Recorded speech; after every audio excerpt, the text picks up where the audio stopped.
नमस्कार। आज हम एक बहुत ही महत्वपूर्ण मामले पर गहराई से बात करेंगे। इंदिरा साहनी बनाम भारत संघ। जी, इसे आमतौर पर मंडल केस के नाम से जाना जाता है। हाँ, और ये वो ऐतिहासिक फैसला है जिसने भारत में सरकारी नौकरियों में आरक्षण की, आप कह सकते हैं, पूरी रूपरेखा ही तय कर दी। बिल्कुल, ये 1992 का सुप्रीम कोर्ट का फैसला है। तो आज हम इसी के जो मुख्य अंश है, जो महत्वपूर्ण बातें हैं, उनको समझने की कोशिश करेंगे। सही, हमारा मकसद यही है कि इस काफी जटिल फैसले के जो सबसे जरूरी पहलू हैं उन्हें आसान शब्दों में समझें। कोर्ट ने क्या सिद्धांत स्थापित किए और उनका आरक्षण नीति पर क्या असर पड़ा। हाँ, तो चलिए शुरू करते हैं। तो सबसे पहले संविधान की बात करते हैं। समानता का अधिकार और ये जो आरक्षण के प्रावधान हैं, इनके बीच क्या रिश्ता है। संविधान की प्रस्तावना तो न्याय, स्वतंत्रता, समानता, बंधुत्व की बात करती है। जी हाँ, और अनुच्छेद 14, 15, 16 जो है वो इसी समानता के अधिकार को और विस्तार देते हैं। पर फिर आता है अनुच्छेद 16(4). हाँ, अनुच्छेद 16(4) ये राज्य को मतलब सरकार को ये अधिकार देता है कि वो पिछड़े वर्गों के नागरिकों के लिए आरक्षण का प्रावधान कर सकती है। अगर राज्य को लगता है कि सरकारी सेवाओं में उनका प्रतिनिधित्व काफी नहीं है। बिल्कुल, अगर पर्याप्त प्रतिनिधित्व नहीं है।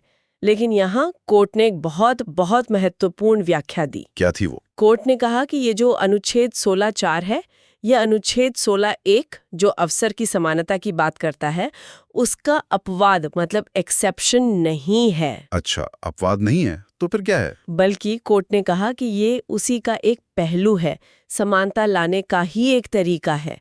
एक तरह से ये समानता के सिद्धांत को और मजबूत करता है, उसे कमजोर नहीं। ये तो बहुत दिलचस्प नजरिया है। मतलब आरक्षण समानता के खिलाफ नहीं बल्कि उसे पाने का एक जरिया है। जी, यही कोर्ट का मानना था। अच्छा, अब इस पर आते हैं कि ये पिछड़ा वर्ग है कौन। मतलब कोर्ट ने इसे कैसे पहचाना, किस आधार पर? ये एक बड़ा सवाल था। कोर्ट ने साफ किया कि अनुच्छेद 16(4) के तहत जो पिछड़ापन देखा जाएगा, उसका मुख्य आधार सामाजिक होना चाहिए। सिर्फ सामाजिक, आर्थिक या शैक्षिक नहीं? नहीं, कोर्ट ने माना कि सामाजिक, शैक्षिक और आर्थिक पिछड़ापन अक्सर जुड़े होते हैं, साथ साथ चलते हैं, लेकिन जो प्राथमिक आधार है वो सामाजिक ही होगा। और इसमें जाति की क्या भूमिका है? क्या जाति के आधार पर ही पिछड़ा मान लिया जाएगा? नहीं, ऐसा नहीं। कोर्ट ने माना कि हाँ, भारत की जो सामाजिक सच्चाई है उसमें जाति एक वर्ग की तरह हो सकती है और पिछड़ापन पहचानने में ये एक जरूरी, एक प्रासंगिक कारक भी हो सकती है। लेकिन ये एकमात्र आधार नहीं हो सकता। मतलब सिर्फ जाति के आधार पर किसी को पिछड़ा नहीं मान सकते। और ये भी कहा कि पिछड़ापन समुदायों में, गैर हिंदुओं में भी उनके पारंपरिक काम धंधे या उनकी सामाजिक स्थिति के आधार पर पहचाना जा सकता है। तो फिर केवल आर्थिक आधार पर किसी को पिछड़ा माना जा सकता है या नहीं? मान लीजिए कोई सामाजिक रूप से पिछड़ा नहीं है पर गरीब है। नहीं, कोर्ट ने इस पे बिल्कुल साफ कहा कि सिर्फ आर्थिक आधार पर, मतलब कोई सिर्फ गरीब है, इसलिए उसे अनुच्छेद 16(4) के तहत पिछड़ा मानकर आरक्षण नहीं दिया जा सकता। ये प्रावधान मूल रूप से सामाजिक पिछड़ेपन के लिए है। ठीक है। इसी से जुड़ा हुआ एक और बड़ा सिद्धांत आया, क्रीमी लेयर का। हाँ, क्रीमी लेयर। इसका मतलब है कि जो पिछड़े वर्ग हैं, उनके अंदर ही जो लोग सामाजिक और आर्थिक रूप से काफी आगे बढ़ चुके हैं, उन्नत हो गए हैं, उन्हें क्रीमी लेयर कहा गया। जी। और कोर्ट ने निर्देश दिया कि इन लोगों को आरक्षण के फायदे से बाहर रखा जाना चाहिए। इसके पीछे क्या सोच थी? सोच ये थी कि आरक्षण का जो लाभ है वो उस वर्ग के उन लोगों तक पहुंचे जिन्हें उसकी वाकई में जरूरत है, जो अभी भी पीछे हैं, उन तक नहीं जो पहले ही उस पिछड़ेपन से काफी हद तक बाहर आ चुके हैं। यानी लाभ सही जगह पहुंचे। बिल्कुल। अच्छा, एक और बहुत चर्चित मुद्दा रहा है आरक्षण की सीमा। क्या कोर्ट ने कोई लिमिट तय की? हाँ, कोर्ट ने M.R. बालाजी केस का जिक्र करते हुए बात दोहराई कि सामान्य हालात में कुल आरक्षण 50% से ज्यादा नहीं होना चाहिए। 50% की सीमा? हाँ। क्यों? इसे एक तरह से संतुलन बनाने वाला नियम माना गया। मतलब सामाजिक न्याय भी हो, लेकिन साथ ही प्रशासन की कार्यकुशलता और जो अनारक्षित वर्ग है उनके अवसर भी बने रहें। कोर्ट ने इसे एक अत्यधिक सावधानी का नियम कहा था। ठीक है। और पदोन्नति मतलब प्रमोशन में आरक्षण का क्या हुआ? ये एक और बड़ा फैसला था इस केस का। कोर्ट ने कहा कि अनुच्छेद 16(4) के तहत आरक्षण का प्रावधान सिर्फ शुरुआती नियुक्ति यानी इनिशियल अपॉइंटमेंट के स्तर पर ही लागू होगा, प्रमोशन में नहीं। नहीं, पदोन्नति में आरक्षण नहीं दिया जा सकता, ऐसा कोर्ट ने कहा। इसके पीछे शायद अनुच्छेद 335 का तर्क था, जो प्रशासनिक दक्षता बनाए रखने की बात करता है। समझ गया।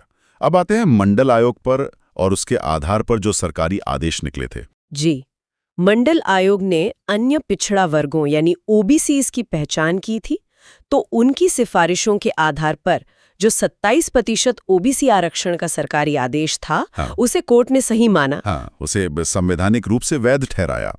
लेकिन इसमें वही शर्तें थीं, जैसे क्रीमी लेयर को बाहर रखना होगा। और वो जो दूसरा आदेश था 10% आर्थिक आरक्षण वाला, सरकार ने एक और आदेश निकाला था जिसमें उन लोगों के लिए 10% आरक्षण था जो मौजूदा आरक्षण योजनाओं में नहीं आते थे और आर्थिक रूप से पिछड़े थे। उसका क्या हुआ? उसे कोर्ट ने असंवैधानिक करार दे दिया, रद्द कर दिया। क्यों?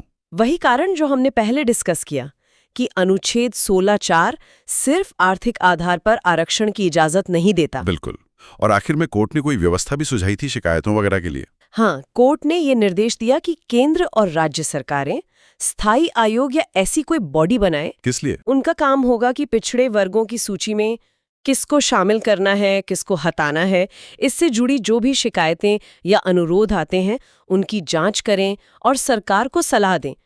एक परमानेंट मैकेनिज्म बनाने को कहा। तो संक्षेप में देखें तो इंदिरा साहनी फैसले ने आरक्षण की पूरी तस्वीर साफ कर दी।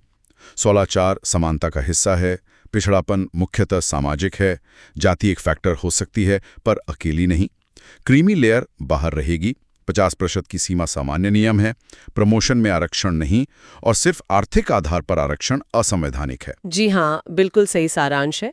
इस फैसले ने वाकई में कई दशकों से चली आ रही जो एक अनिश्चितता थी, जो बहस थी, उसको एक निर्णायक मोड़ दिया और भारत की आरक्षण नीति की नींव रखी।